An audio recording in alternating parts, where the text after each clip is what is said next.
I'm Mason, 33 years old, and a senior executive at a leading tech company in Seattle.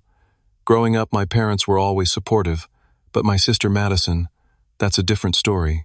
Our rivalry took an unexpected turn when my family rejected me from attending my mom's birthday dinner. Why?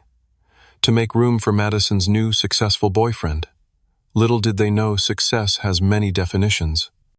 Before I dive into how my family went from treating me like the family failure to desperately seeking my forgiveness, take a second to let me know where you're watching from and hit that like and subscribe button. Trust me, you'll want to see their faces when they realized who I really was. I grew up in suburban Chicago, in a typical middle-class neighborhood. Our house wasn't fancy, but it was comfortable with 4 bedrooms and a backyard where we'd have summer barbecues every weekend. My dad worked as an account manager at an insurance company, while my mom taught 3rd grade at the local elementary school. They were hardworking people who believed in traditional values, especially when it came to education and career paths. During my early childhood, I had a close relationship with my parents. I remember sitting on my dad's lap while he read the Sunday paper and helping my mom grade simple arithmetic tests at the kitchen table. Those moments felt warm, safe, and affirming. I was their first child, and for 2 years I had their undivided attention and love. Then Madison came along. 2 years younger than me, she quickly became the family favorite. It wasn't obvious at first, but as we grew older, the pattern became clear. Madison was naturally outgoing and charismatic. She brought home perfect report cards, won spelling bees, and always seemed to say the right things around adults. I was more reserved, thoughtful, and interested in taking things apart to see how they worked rather than collecting gold stars and trophies.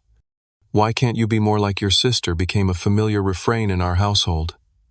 When Madison was accepted into the gifted program in 4th grade, my parents threw a party and invited the entire extended family. When I won the science fair that same year, I got a pat on the back and a good job. The message was subtle but consistent. Madison's achievements mattered more. As we entered high school, the comparisons intensified. Madison joined every club, became class president, and started preparing for Ivy League applications in her freshman year. I found my passion in computer science and spent hours coding in my room. My parents viewed her extracurricular activities as building a future, while my coding was just playing on the computer. When it came time for college decisions, the family dynamics reached a breaking point. Madison was accepted to Princeton with a partial scholarship. My parents were ecstatic, telling everyone they knew about their daughter's achievement. I, on the other hand, had been researching alternative paths. The tech industry was changing rapidly, and I saw opportunities that didn't necessarily require a traditional 4-year degree. "I'm thinking about doing a coding boot camp instead of college," I announced at dinner one night. The silence that followed was deafening. My father put down his fork, looking at me as if I'd suggested becoming a professional gambler. "That's not a real education, Mason," he said firmly. "You need a degree to be successful in this world." My mother chimed in with her concerned teacher voice. "Honey, think about your future. What company would hire someone without a college degree?" Madison just smirked across the table, secure in her position as the child who was doing things the right way. Despite their objections, I stuck to my plan. I enrolled in an intensive coding boot camp in Chicago, supporting myself by working nights at a local electronics store. The program was challenging and immersive, and I thrived in the practical, hands-on environment. Within 3 months, I had built a portfolio of projects and was ready to enter the job market. My first position was as a junior developer at a small startup. The pay wasn't great, but the experience was invaluable. I worked directly with the founders, learning not just about coding, but about business, product development, and client relationships. My parents viewed it as a starter job that I would soon outgrow in favor of going back to get a real degree. "It's not too late to apply to community college," my mother would say during our weekly calls. "You could transfer to a 4-year school after getting your basics." Meanwhile, Madison graduated from Princeton with honors and took a position at a marketing firm in Chicago. Her starting salary was higher than mine, a fact my parents often mentioned when discussing our careers. What they didn't understand was that I was building something different, investing in skills and connections that would compound over time. Over the next 5 years, I moved through 3 different companies, each step bringing more responsibility and higher compensation. I relocated to Seattle for a mid-level engineering position at a growing tech company, then was promoted to team lead within 8 months. By the time I was 30, I had been recruited to join a prominent tech company as an engineering director managing a team of 20 developers. Through it all, I maintained a relatively modest lifestyle. I lived in a comfortable but not extravagant apartment, drove a practical car, and invested most of my earnings. I never flaunted my success or salary, partly because I valued privacy, and partly because I'd learned early on that my accomplishments would never be enough for my family anyway. Why bother trying to impress them? My parents remained politely interested in my career, but clearly didn't understand what I actually did. "So you're still doing that computer thing?" my dad would ask when we spoke. They seemed to think I was stuck in some entry-level position, perhaps because I didn't brag about promotions or title changes. Madison, meanwhile, had plateaued at her marketing firm but continued to be the golden child, especially after she bought a condo in an upscale Chicago neighborhood that she could barely afford. By 33, I had been promoted to Senior Vice President of Engineering, overseeing several departments with a combined budget of over $50 million and hundreds of employees. I was responsible for critical technology decisions, managed large-scale projects, and reported directly to the C-suite executives. My compensation package had grown substantially, but my lifestyle remained relatively unchanged. I valued financial security and independence over outward displays of wealth. 6 months ago, I personally interviewed and approved the hiring of a promising young developer named Ryan Thompson. He had 3 years of experience and showed excellent problem-solving skills during the technical interviews. He was assigned to one of the teams under my purview, and while we didn't interact daily, he was definitely within my organizational chart. Ryan was talented, but clearly early in his career journey, the kind of person we hired for their potential rather than their existing accomplishments. Meanwhile, Madison's life continued on its carefully curated path. After a series of relationships with men she deemed appropriate in terms of status and income, she had recently started dating someone new. Our parents mentioned him during our occasional family calls, noting how successful and ambitious he was. Madison had always been strategic about her relationships, viewing them as extensions of her personal brand rather than authentic connections. She dated lawyers, doctors, and business executives, often moving on when she found someone with more impressive credentials. "He works at some big tech company," my mother mentioned during one call. "Madison says he's going places fast." I didn't think much of it at the time. Madison had always exaggerated the importance and achievements of her boyfriends. It was part of her ongoing narrative that her life choices were superior to mine. Little did I know that her new relationship would soon bring our parallel lives into direct collision. My mother's 60th birthday was approaching in May. In our family, milestone birthdays had always been celebrated with elaborate gatherings bringing together extended family and close friends. My mother's 50th had been a weekend-long affair at a rented lake house, with catered meals and professionally taken family photos. These celebrations were non-negotiable family events marked on calendars months in advance. 2 months before the big day, my father called to give me the heads-up about the upcoming celebration. "We're planning something special for your mother's 60th, he said casually. "Dinner at La Maison on the 15th. Put it on your calendar." La Maison was an upscale French restaurant in downtown Chicago, known for its exclusive atmosphere and excellent cuisine. I immediately made arrangements to fly in from Seattle for the weekend and booked a hotel nearby. I also ordered a custom piece of jewelry for my mother, a necklace with birthstones representing each family member, and arranged for a spa day for her the morning of her birthday. I had attended every important family event despite the distance, flying back to Chicago several times a year to maintain connections. Though our relationships were complicated, family occasions remained sacred in my mind. I'd never missed a milestone birthday, holiday gathering, or significant celebration. Maintaining those traditions felt important even as other aspects of our family dynamic remained strained. The week before the planned celebration, my phone rang with my father's number displayed on the screen. I answered while walking between meetings at the office. "Hey Dad, what's up? I was just finalizing my flight details for next weekend." There was an uncomfortable pause before he spoke. "About that, Mason. We're having a bit of an issue with the reservation at La Maison. Oh, do we need to change the time or date? I asked already, mentally rearranging my schedule to accommodate any changes. Not exactly, he said, his voice unnaturally hesitant. The thing is, the space we reserved is smaller than we initially thought. We're having to cut down the guest list a bit. I stopped walking, standing still in the middle of the corridor as employees passed by. What are you saying, Dad? It might be better if you came to visit another time, he said finally. Maybe the weekend after. We could have a small family dinner then, just the four of us. The implication was clear, but I could hardly believe it. Are you uninviting me from Mom's birthday? Don't think of it that way, he said quickly. We're just postponing your visit. Your mother will get to celebrate twice. I pressed for more information, confused by this sudden change. Who all is coming to the actual birthday dinner then? Another pause. Well, your mother and I, of course. Your Aunt Susan and Uncle Bob. Your cousins. And Madison and her boyfriend. The pieces began to fall into place. So Madison's boyfriend is coming, but I'm being asked not to. My father sighed, clearly uncomfortable with the conversation. Madison really wants to introduce him to the family.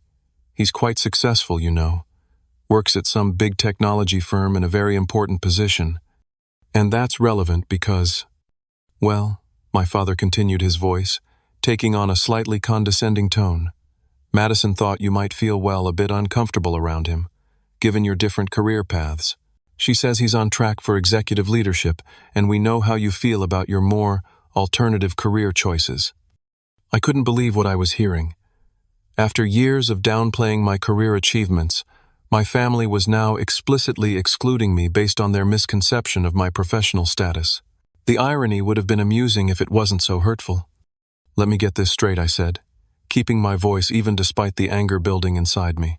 I'm being uninvited from my own mother's milestone birthday because Madison wants to show off her boyfriend, and you're worried I'll feel inferior to him. Don't be dramatic, Mason, my father said dismissively. It's just one dinner. You can still call your mother on her birthday, and as I said, we can have a nice meal when you visit the following weekend. Has Mom agreed to this arrangement? I asked. She understands the situation, he replied vaguely. Madison has been planning this for weeks. Her boyfriend is very busy, and this was the only weekend he could make it. You know how important first impressions are. The subtext was clear. Madison's boyfriend's schedule and comfort were being prioritized over my presence at a family milestone. The rejection stung deeply, reopening childhood wounds I thought had long healed. And what exactly did Madison tell you about my career? I asked, curious about the narrative my sister had created. Well, we know you do something with computers at some company in Seattle, my father said. Madison mentioned that you're still in a pretty entry-level position. Nothing wrong with that, son. Not everyone climbs the corporate ladder. I almost laughed out loud at the absurdity. In reality, I was responsible for technology decisions affecting millions of users and managing a budget larger than most companies' entire revenue. But correcting this misperception felt pointless. If my family had decided I wasn't successful enough to attend my own mother's birthday, no title or salary figure would change their fundamental lack of respect. I see, I said simply. Well, I wouldn't want to make anyone uncomfortable with my presence. That's very understanding of you, my father said, sounding relieved that I wasn't putting up more of a fight. Like I said, we'll do something when you visit the following weekend. After hanging up, I stood in the hallway of my office building, processing what had just happened. The rejection brought back every moment of feeling less than in my family's eyes. Every comparison to Madison, every dismissal of my choices, every subtle and not so subtle indication that I wasn't measuring up to their standards. My initial reaction was a mixture of shock and disbelief, followed quickly by a deep, aching hurt. These were the people who were supposed to value me unconditionally, yet they had just explicitly stated that I wasn't welcome at an important family gathering because they perceived me as professionally inferior. Anger followed the hurt. I was tempted to call back and set the record straight to enlighten my father about my actual position and success. I imagined the satisfaction of watching them backpedal and suddenly find space at the table for me, but something stopped me. Would revealing my professional status change anything fundamental about our relationship? Would it make them value me for who I was rather than what I had achieved? I decided to respect their decision while maintaining my dignity. I canceled my flight and hotel reservation and sent a thoughtful gift and flower arrangement to be delivered to my mother on her birthday. I would not force my presence where it wasn't wanted, but neither would I pretend their actions hadn't hurt me deeply. What I didn't yet realize was that this rejection would set in motion a series of events that would expose years of family misconceptions in the most unexpected way. After the phone call with my father, I tried to put the whole situation out of my mind and focus on work, but human curiosity is a powerful force. Despite my best efforts, I found myself wondering about this supposedly impressive boyfriend who had effectively taken my place at the family table. What kind of person was he? What position did he hold that my sister found so impressive? And why did the timing of all this feel oddly coincidental? One evening, after a long day of meetings, I found myself scrolling through Madison's social media profiles. She had always been prolific online, carefully curating an image of success and happiness.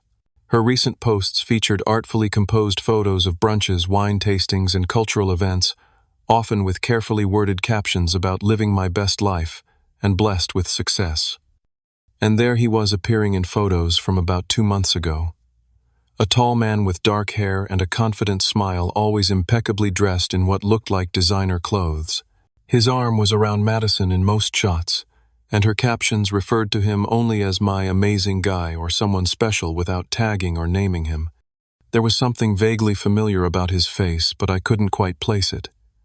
In the tech industry in Seattle, you end up crossing paths with thousands of people at conferences, networking events, and industry functions.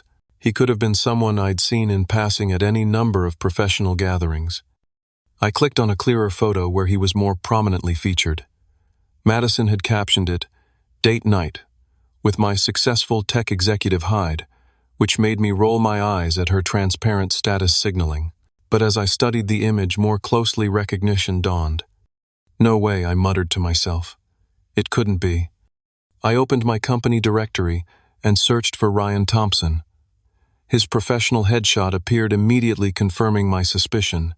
Madison's successful boyfriend was none other than the developer I had hired 6 months ago.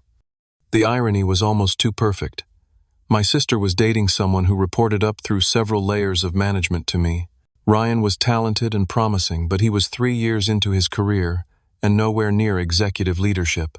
He was a mid-level developer with potential, exactly the kind of person my family would have dismissed as having an alternative career path if he had been my friend rather than Madison's boyfriend. I pulled up Ryan's employment file to confirm what I already knew. He had joined our company 6 months ago after completing a computer science degree and working at 2 smaller firms. His performance reviews were positive, but noted that he was still developing his skills in several areas. His salary, while competitive for his experience level, was a fraction of mine, and most importantly, he was organizationally positioned 4 levels below me in the company hierarchy. This discovery presented an ethical dilemma. As a senior executive, I needed to maintain professional boundaries and avoid conflicts of interest. Ryan's personal life was his own business, and he had every right to date whomever he chose. The fact that he was dating my sister without knowing our connection was not his fault. I considered whether Ryan knew who I was. Given that he'd never mentioned the connection, and that Madison apparently had no idea what I actually did for a living, it seemed unlikely. Our company had thousands of employees, and while people in the engineering department certainly knew who I was, they didn't necessarily know details about my personal life or family background. The question now was how to handle this situation. I could immediately disclose the connection to both Ryan and Madison, potentially causing workplace awkwardness and family drama. I could recuse myself from any decisions affecting Ryan's employment, addressing the potential conflict of interest, or I could wait and see how the situation developed, particularly since it appeared neither Ryan nor Madison knew about the connection. I decided on the third option, at least temporarily. I would maintain professional boundaries at work while observing how things unfolded. If Ryan and Madison's relationship became serious, I would need to address the potential conflict of interest, but for now there was no immediate action required from a professional standpoint. What fascinated me more was what this coincidence revealed about Madison's character. She had clearly exaggerated Ryan's position and importance to impress our parents, continuing her lifelong pattern of prioritizing appearances over authenticity. She had also deemed him important enough to exclude her own brother from a family celebration, all to maintain her carefully constructed narrative of dating someone impressively successful. I wondered if Ryan knew how he was being presented to my family. Did he realize he was being marketed as an executive on a fast track to leadership? Was he actively participating in this exaggeration, or was he an unwitting prop in Madison's status games? For a moment, I considered reaching out to Ryan directly to discuss the situation, but that would potentially create an uncomfortable dynamic at work. Ryan might feel his job was at risk if he continued dating my sister, or he might think I was trying to intimidate him. Neither outcome would be fair to him or conducive to a healthy workplace. Instead, I decided to let events unfold naturally. My mother's birthday was only a few days away. I would send my gift, make a polite call to wish her happy birthday, and continue with my life. If Madison wanted to create fictional narratives about her boyfriend's success, that was her choice. Reality had a way of eventually asserting itself. What I didn't anticipate was how quickly and dramatically that reality would make itself known. The morning of my mother's 60th birthday, I arranged for a large bouquet of her favorite flowers to be delivered to their home, along with the custom necklace I had ordered weeks earlier. I included a heartfelt card expressing my love and appreciation for her, making no mention of the dinner I had been uninvited from. I wanted her day to be special regardless of the hurtful circumstances. I spent the day focused on work, trying not to dwell on the fact that my family was gathering without me. I had scheduled several important meetings to keep myself occupied and planned to stay late at the office reviewing quarterly projections. Immersing myself in work had always been my method for processing emotional challenges. Around noon, my mother called to thank me for the gifts. "The necklace is beautiful, Mason," she said, her voice warm but tinged with something that sounded like guilt. "I love having all our birthstones together. It means so much." "I'm glad you like it, Mom. Happy birthday." There was a pause before she continued. "I wish you were here to celebrate with us." "Me too," I said, simply not wanting to make her feel worse on her special day. "Your father mentioned you'll be visiting next weekend instead," she asked hopefully. "We'll see," I replied non-committally. "I've got some work commitments coming up that might make travel difficult." Another pause. "Madison's boyfriend is joining us tonight. He seems very nice. Works at a big tech company like you do." I bit back the urge to ask if she knew which company or what he actually did there. Instead, I just said, "That's great, Mom. I hope you have a wonderful dinner." "It won't be the same without you," she said softly. The conversation ended shortly after leaving me with mixed emotions. My mother clearly felt conflicted about my absence, but not enough to have insisted on my inclusion.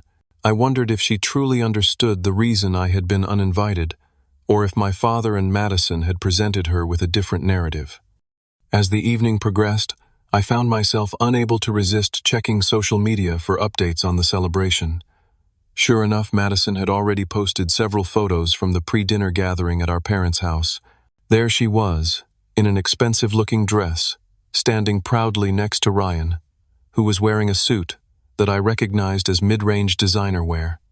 Our parents beamed beside them, looking every bit the proud family. The caption read, "Celebrating Mom's 60th with the people who matter most. So proud to introduce Ryan to the family. They're already obsessed with my amazing tech executive boyfriend, Keeply A."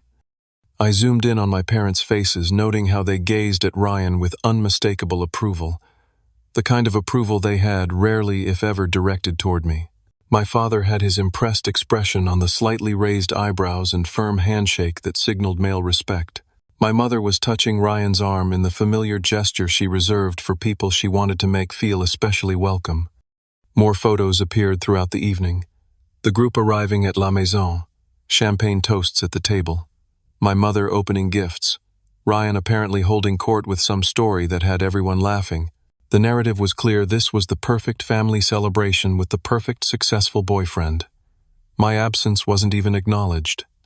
I put my phone away and tried to focus on the budget spreadsheet open on my laptop, but concentration was difficult. Despite years of building my own life and success, there was still a part of me that yearned for my family's recognition and approval. Seeing them so easily replace me with someone they deemed more impressive reopened wounds I thought had long healed. Around 9 o'clock, my phone lit up with a video call from my mother. I hesitated before answering, but decided it would be petty to ignore her on her birthday.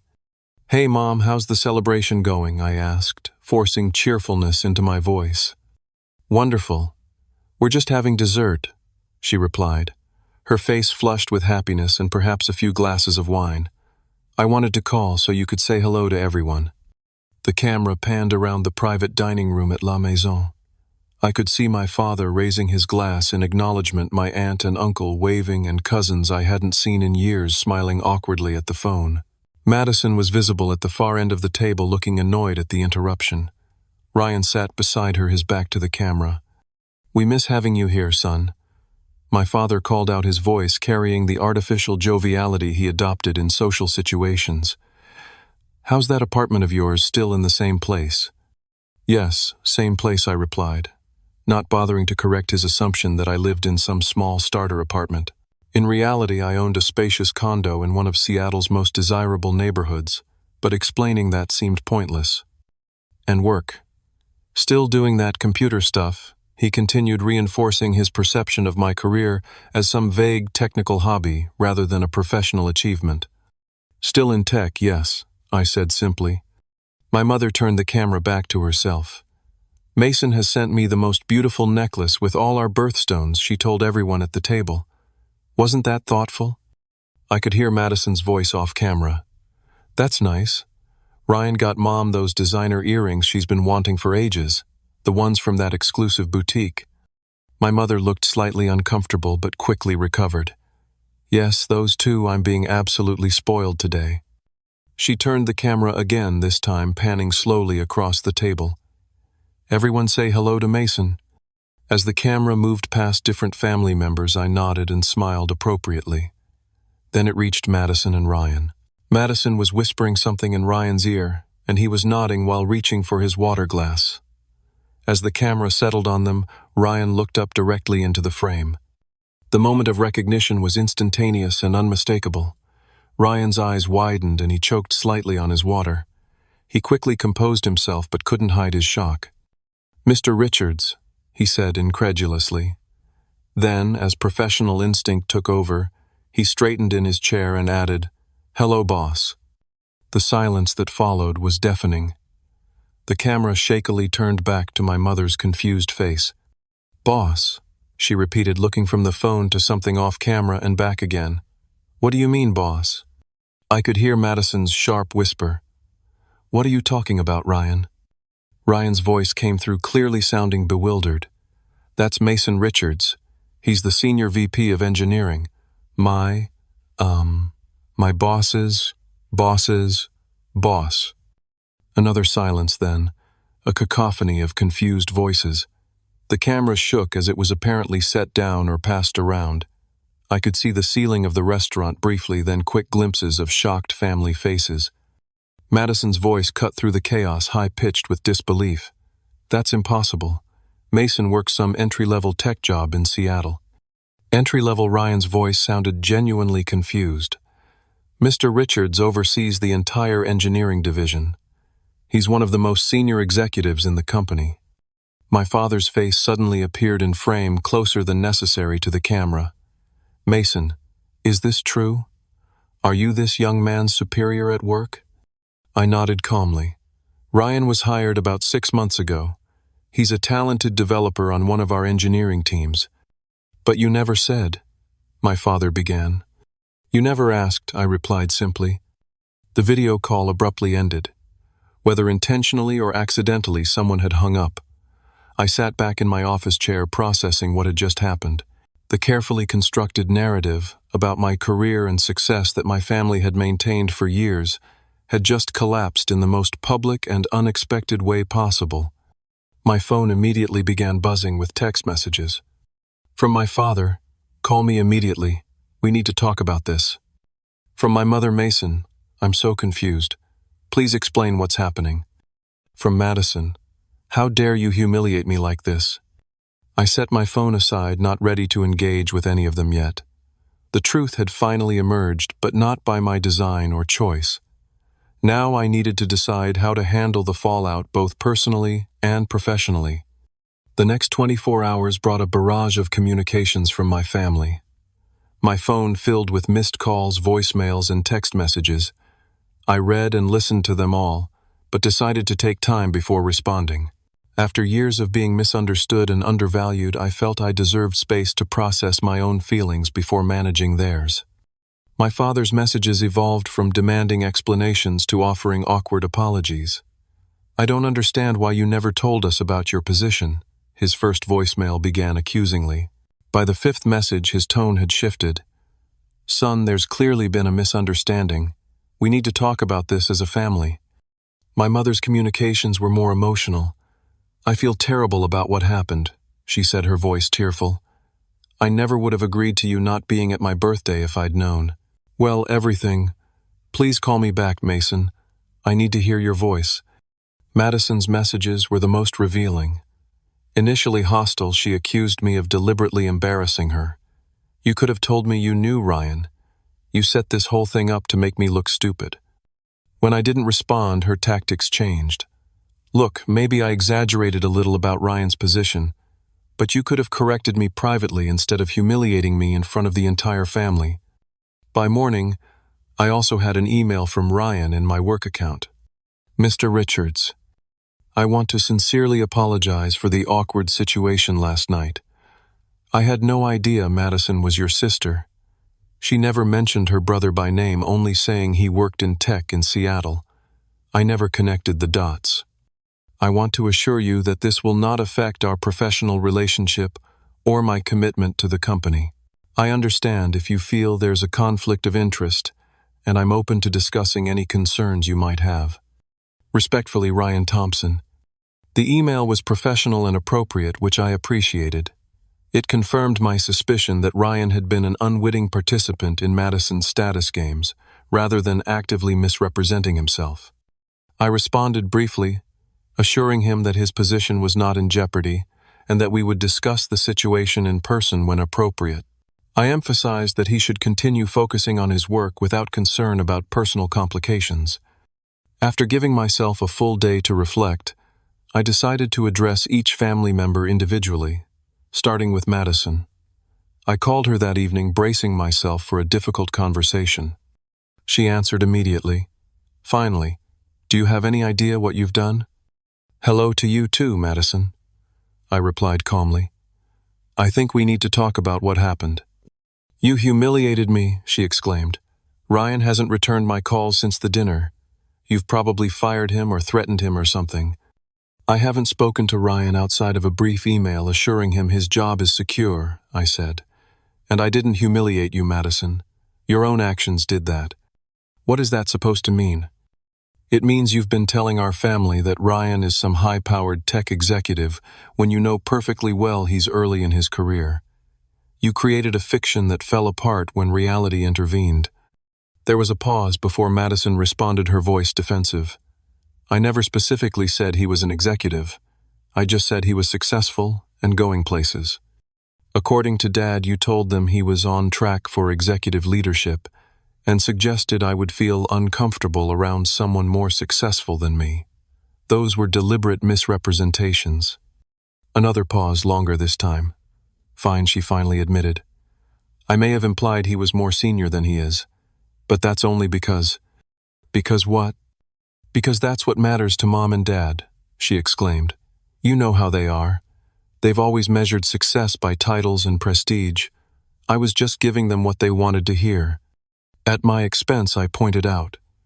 You used these exaggerations as justification to have me excluded from Mom's birthday. I didn't think you'd care that much, she said, her voice smaller now. You've always been so independent, doing your own thing regardless of what the family thinks. Being independent doesn't mean I don't care about being included in important family events, Madison, or that it doesn't hurt to be explicitly rejected because I'm deemed not successful enough. Well, apparently that was all wrong anyway, she said bitterly. You've been hiding your big important job from us all these years. Were you just waiting for a moment like this to show us all up? I took a deep breath, recognizing the deflection tactic for what it was. I never hid anything. I simply stopped trying to correct the narrative that you and our parents created. You all decided long ago that my path wasn't valuable or impressive, so I stopped seeking your validation. So you're saying this is all our fault? Madison asked defensively. I'm saying we all contributed to a family dynamic where authenticity was sacrificed for appearances and where success was defined so narrowly that we couldn't see or appreciate each other's actual achievements. The conversation continued in circles for another 20 minutes. Madison alternated between defensive justifications and reluctant admissions of fault. By the end, we had reached an uneasy truce rather than a true resolution. Years of competitive dynamics couldn't be resolved in a single phone call. For what it's worth, Madison said before hanging up, Ryan really did talk about how much he respected his boss's boss's boss. I just never imagined that person was you. The irony wasn't lost on me. All these years, my family had been dismissing my career while I had been building a reputation for leadership and excellence among my peers and colleagues. It was a stark reminder that external validation, especially from family, wasn't a reliable measure of actual achievement. Next, I scheduled a video call with Ryan to address the personal and professional boundaries of our unexpected connection. He appeared on screen looking nervous, his usual confidence subdued. Thank you for making time for this conversation, Mr. Richards, he began formally. Under the circumstances, I think you can call me Mason when we're discussing personal matters, I offered. Though in professional contexts, we should maintain appropriate boundaries. Ryan nodded, visibly relieving. I want to assure you that I had no idea about the connection. Madison mentioned having a brother in tech in Seattle, but never by name. I never made the connection. I believe you, I assured him. And I want to be clear that your position at the company is not affected by this situation. Your work will continue to be evaluated on its own merits. Thank you, he said sincerely. I'm extremely uncomfortable with how I was positioned in your family situation. I never claimed to be an executive or anything close to it. I understand that too, I said. Madison has a history of enhancing the status of people in her life. That's not your responsibility. We discussed practical considerations, agreeing that our work interactions would remain strictly professional and that we would disclose the connection to HR to avoid any appearance of conflict of interest. I also made it clear that I wouldn't be involved in his performance reviews or promotion decisions going forward. If I may ask, Ryan said hesitantly, as our conversation was wrapping up, has this situation affected your relationship with your sister? I considered the question carefully. Our relationship has been complicated for many years. This is just the latest chapter in a longer story. Ryan nodded thoughtfully. For what it's worth, she speaks very highly of you when it's just the two of us. I think there's a lot of admiration underneath the competition. His observation surprised me, offering a perspective on Madison I hadn't considered. Perhaps there was more complexity to her feelings than I had recognized. With the most immediate conversations handled, I turned my attention to my parents. After several exchanges of messages, we agreed to meet for dinner the following weekend at a restaurant in Chicago. I flew in on Saturday morning, bracing myself for what promised to be an emotionally charged reunion. The restaurant my parents selected for our meeting was an upscale steakhouse in downtown Chicago. The kind of establishment designed to impress business clients with its dark wood paneling and attentive service.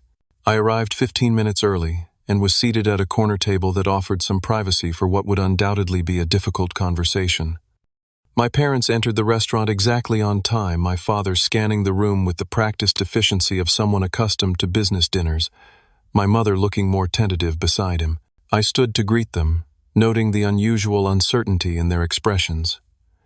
Typically, my father projected confidence, bordering on arrogance, while my mother maintained a pleasant social mask, regardless of the situation.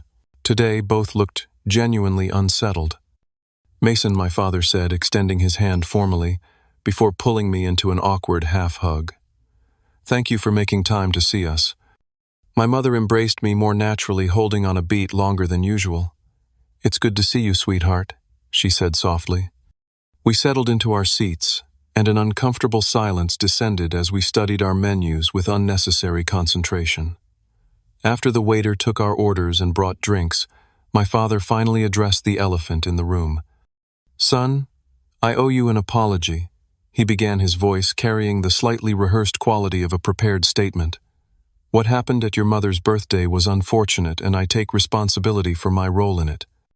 I nodded but remained silent, waiting for him to continue. "I should have questioned Madison's characterization of the situation more thoroughly," he continued, "and I should never have suggested you miss your mother's birthday celebration." "But why did you accept her framing so easily?" I asked. "Why was it so believable to you that I would be intimidated by someone supposedly more successful?" My father looked uncomfortable. "You've always been difficult to read when it comes to your career. You never talk about promotions or accomplishments. You live modestly. You don't seem to care about the markers of success that most people value. And that made you assume I wasn't successful." "I wouldn't put it that way," he hedged. "We just didn't have a clear picture of what you were doing professionally." "You never asked," I pointed out. "Not in any meaningful way.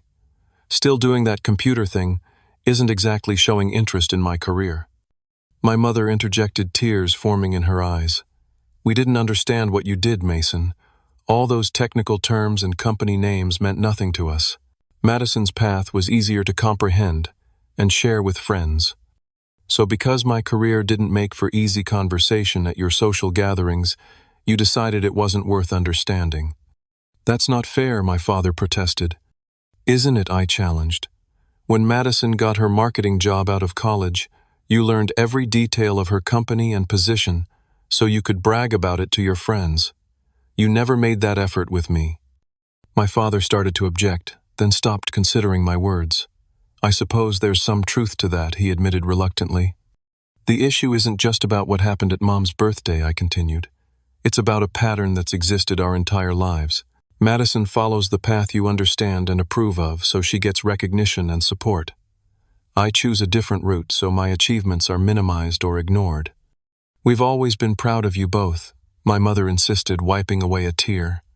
"Have you?" I asked gently. "Or have you been proud of Madison and tolerant of me?" The question hung in the air as our appetizers arrived. We ate in silence for a few minutes, each processing the uncomfortable truths being surfaced. I think my father said finally that we may have had a narrow definition of success, one that was shaped by our own experiences and limitations.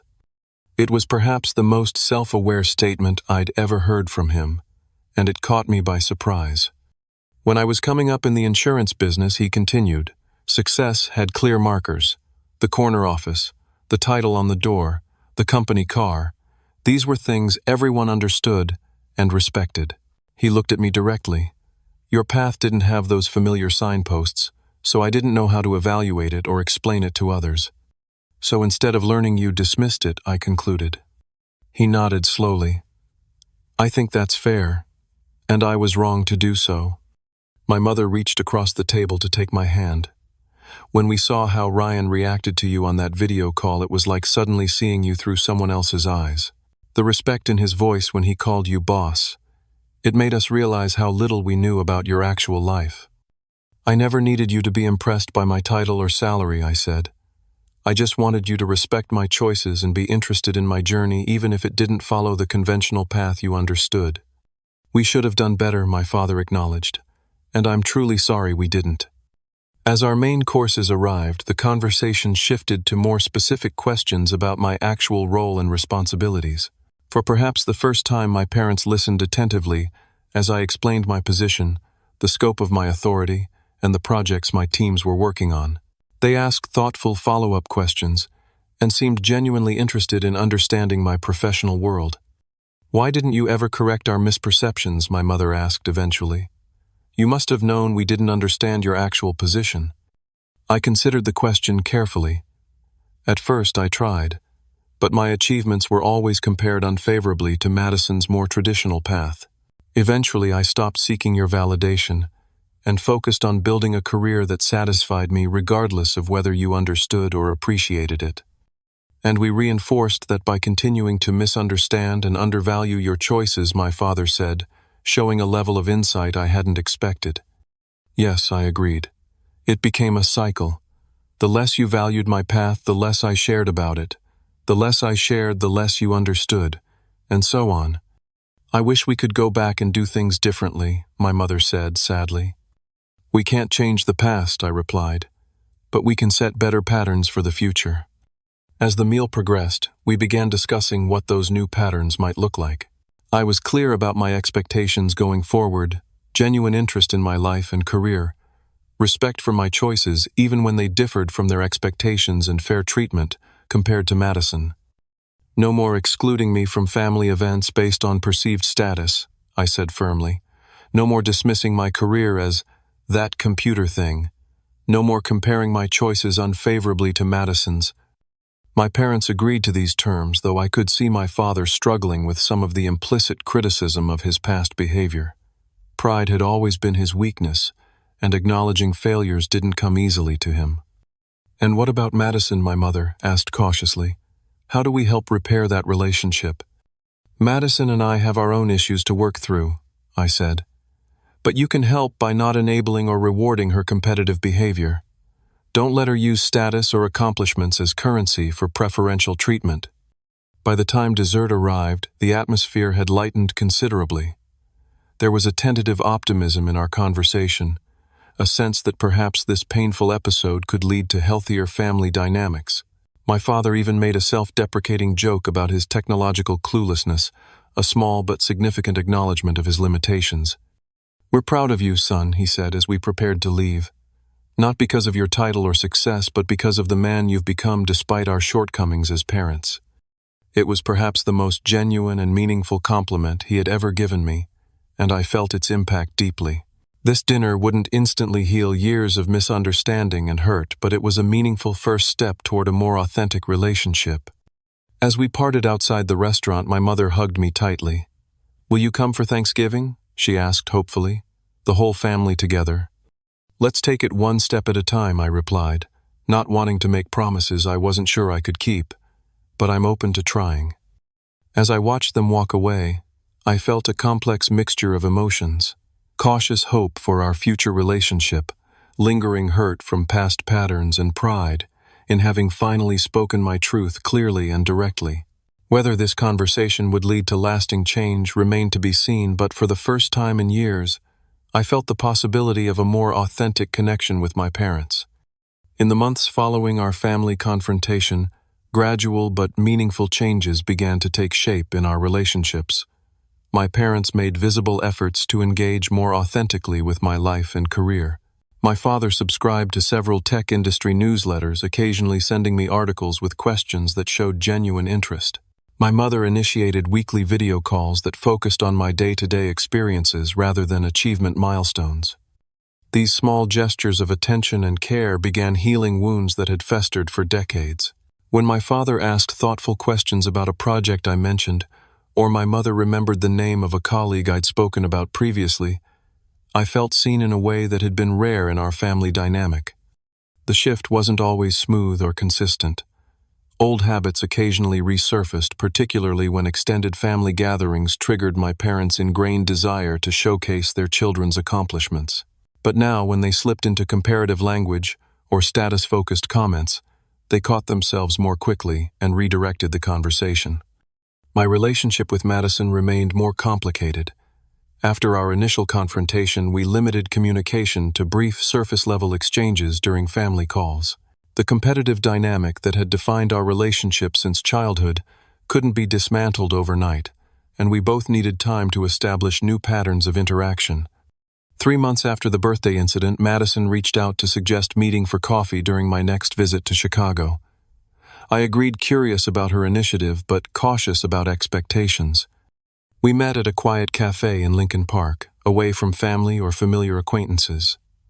Madison arrived punctually, looking polished as always, but with a subdued demeanor unusual for her typically confident presence. "Thanks for meeting me," she began, after we'd ordered. "I've been doing a lot of thinking since everything happened." "So have I acknowledged. She traced the rim of her coffee cup with one finger, gathering her thoughts. "Ryan and I broke up," she said finally. "It wasn't working." "I'm sorry to hear that," I replied sincerely. "Don't be. It was for the best." She looked up at me directly. "He wasn't who I was pretending he was, and I wasn't who he thought I was either." "What do you mean?"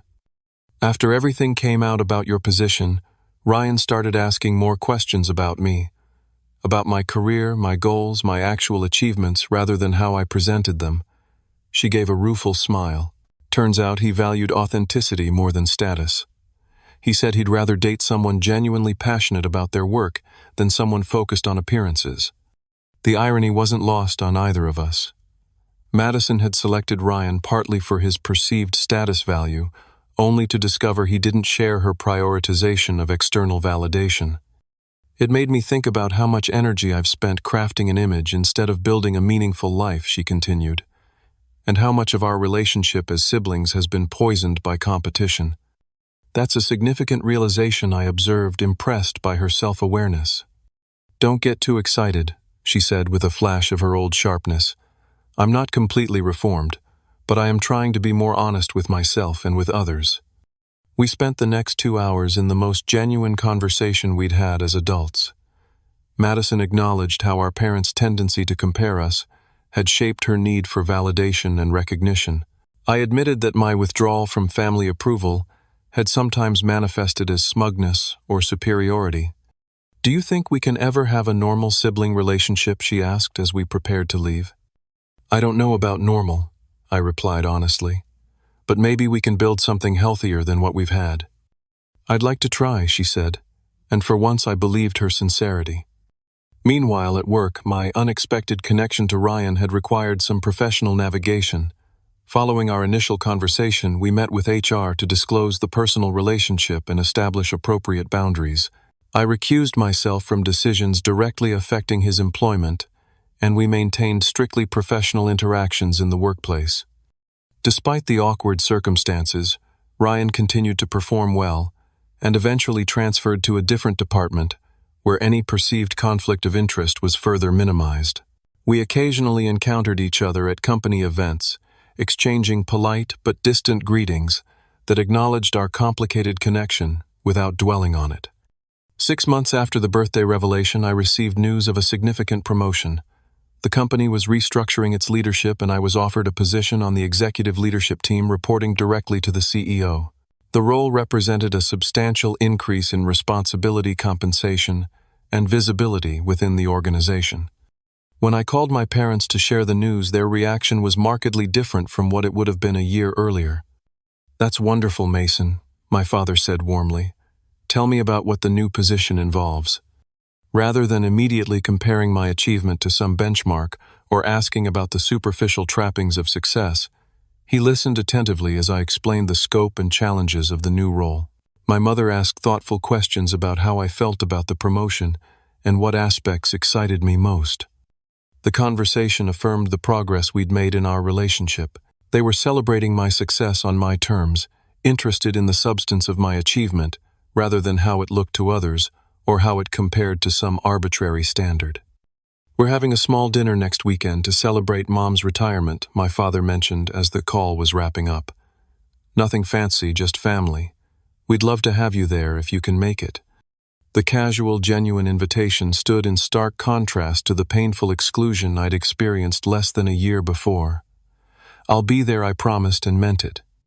Beyond the changes in my family relationships, the experience had prompted deeper personal reflection about validation, success, and authenticity.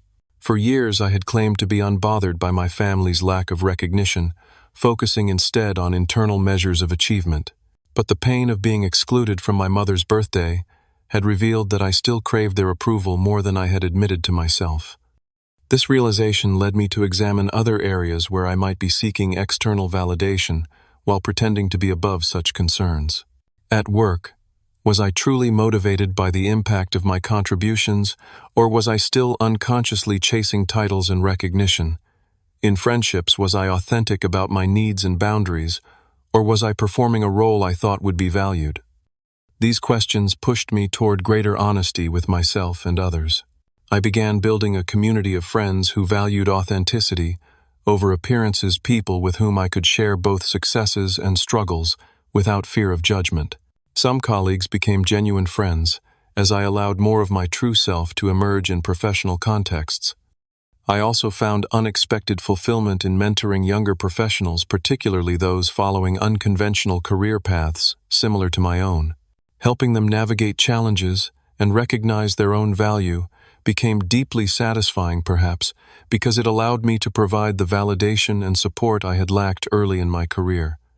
The journey toward healing family relationships continued with steps forward and occasional setbacks. During one family gathering, Madison slipped into her old competitive patterns, making a pointed comment about her recent promotion. But instead of responding defensively or withdrawing, I simply acknowledged her achievement with genuine congratulations. The moment passed without escalating into our familiar toxic dynamic, a small but significant victory. My parents, too, sometimes reverted to old behaviors, particularly when stressed or around certain relatives who triggered their status concerns.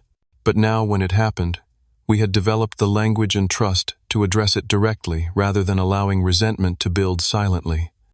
As I reflected on the entirety of this journey one evening, sitting on the balcony of my Seattle condo with a view of the city lights, I recognized the profound lesson at its core. Respect and recognition should never be conditional on status or conformity to others' expectations. True connection comes from being valued for who you authentically are, not for titles, achievements, or external markers of success.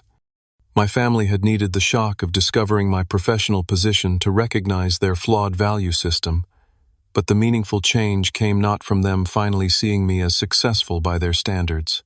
It came from their beginning to understand that their standards themselves had been misguided, prioritizing appearance over substance and comparison over appreciation.